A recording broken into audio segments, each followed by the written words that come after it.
আসসালামু আলাইকুম। আশা করি সবাই ভালো আছেন।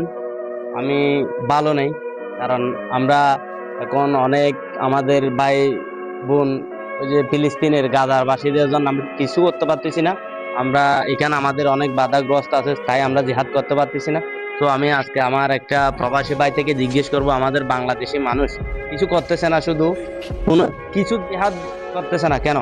আমি এই উদ্দেশ্যে আমার একটা প্রবাসী ভাই থেকে জিজ্ঞেস করব। আসসালামু আলাইকুম ভাই।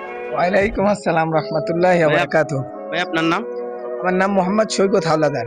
তো ভাই আমি আপনাকে বলতে চাচ্ছি যে আমাদের বাংলাদেশি মানুষ আমাদের মুসলিম ভাই বোনদের জন্য কিছু করতেছে না, গাজাবাসীদের জন্য এরা জিহাদ করতেছে না কেন? বিষয়টা হচ্ছে যে আমরাও তো বাংলাদেশি, আমরাও মুসলিম। তো আমরা তো অনেক বাধা বিপত্তি, কারণ আমরা প্রবাসী।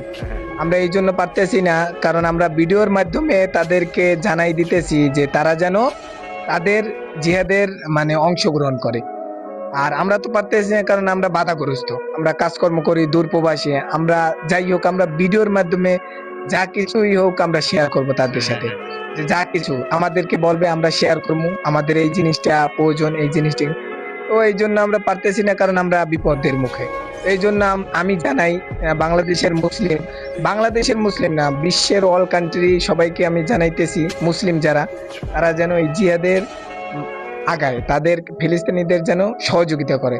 এই জন্য আমাদের আল্লাহর কাছে বলা ছাড়া কোনো উপায় নাই, কারণ আমরা মোনাজাতের মাধ্যমে আল্লাহর কাছে চাবো।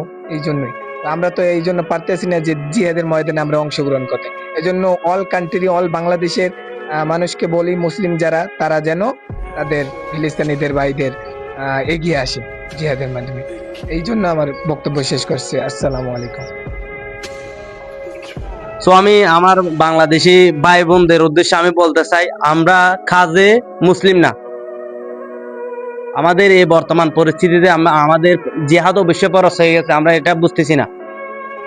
আপনারা হয়তো আমাদের দোষ দিবেন, আমরা প্রবাস থেকে আমাদের এখানে অনেক বাধাগ্রস্ত আছে, আমরা কিছু করতে পারতেছি না। এখানে আমাদের এখানে আইন কানুন মানতে হয়। আপনারা বাংলাদেশি সকল মুসলিম একত্রিত হয়ে আপনারা জিহাদ করেন। আপনাদের এই বর্তমান পরিস্থিতিতে আপনাদের জিহাদ করা ফরজ, কেন করতেছেন না আপনারা?